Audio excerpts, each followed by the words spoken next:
তা আমাদের অবস্থান তো আমরা পরিষ্কার করেছি, সেটা হচ্ছে আমরা তো কোনো নির্দিষ্ট সময়ের কথা বলি নাই। আমরা বলেছি যৌক্তিক বলতে যেটা বোঝায় আমরা সবাই বুঝি, যৌক্তিকটা কি এটা নিয়ে তো আলাপ আলোচনার দরকার হয় না, এটা আমার মনে হয় সবারই ধারণা আছে। ইন্টেরিয়াম সরকার ওদের কাজগুলো করতে হবে, দেশে নির্বাচনও হতে হবে, জনগণের সরকারও হতে হবে। সেটা যৌক্তিক সময়ের মধ্যে যদি সম্পন্ন করা যায় সেটা সকলের জন্য ভালো।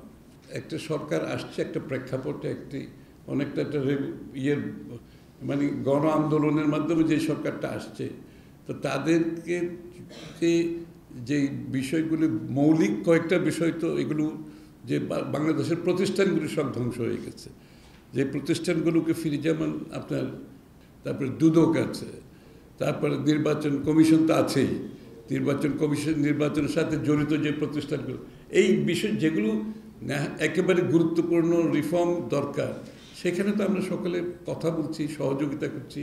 তো এগুলো তো শেষ করতে হবে, এবং এগুলোর জন্য একটা যৌক্তিক সময়ের কথা বলা হচ্ছে, সেটা আমি মনে করি যথার্থ। এর বাইরে তার কিছু বলার নেই।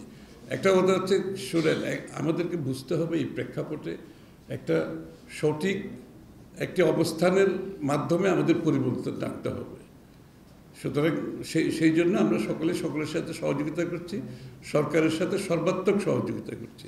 এটা তো বাংলাদেশের আজকে একটা ইউনাইটেড, একটা ঐক্যবদ্ধ বাংলাদেশ, এই দেশটাকে সামনের দিকে এগিয়ে নিয়ে যেতে হলে আমরা সকলের মধ্যে কিছু কমন জায়গাতে আমাদের আসতে হবে।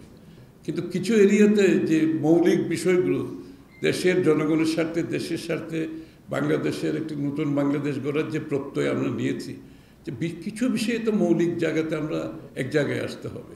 তো সেই কথাগুলো আলাপ হচ্ছে।